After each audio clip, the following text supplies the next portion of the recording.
दैनिक नवराष्ट्र तर्फे श्री रावसाहेब पाटील यांना cooperative icon पुरस्काराने सन्मानित।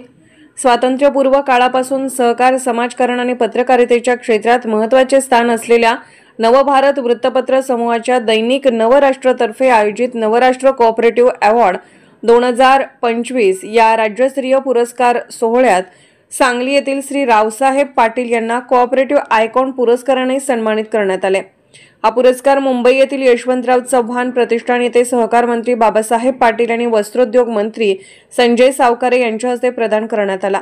यावेळी माजी मंत्री विनय कोरे, आमदार प्रवीण दरेकर, प्रसाद लाड, सहकार व पणन सचिव प्रवीण दराडे, नवभारत वृत्तपत्र समूहाचे समूह प्रमुख श्रीनिवासराव, दैनिक नवराष्ट्रचे संपादक संजय मलमे, विभागीय व्यवस्थापक राजेश वरळेकर तसेच सांगली जिल्हा आवृत्ती प्रमुख प्रवीण शिंदे तसेच सहकार क्षेत्रात काम करणारे विविध संस्थांचे पदाधिकारी आणि कार्यकर्ते उपस्थित होते।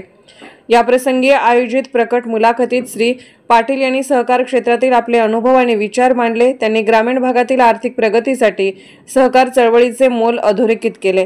तसेच पतसंस्थांच्या माध्यमातून सर्वसामान्य नागरिकांना आर्थिक पाठबळ देण्याच्या कार्याचा उल्लेख केला। यावेळी त्यांनी पतसंस्थांमधील ठेवींना विमा संरक्षण मिळावे अशी अग्रक्रमाने मागणी केली। या पुरस्कारामुळे सहकार क्षेत्रात कार्यरत सर्व सहकारी संस्थांना आणि त्यांच्या कार्यकर्त्यांना प्रेरणादायी ऊर्जा मिळाल्याचे उपस्थित मान्यवरांनी नमूद केले।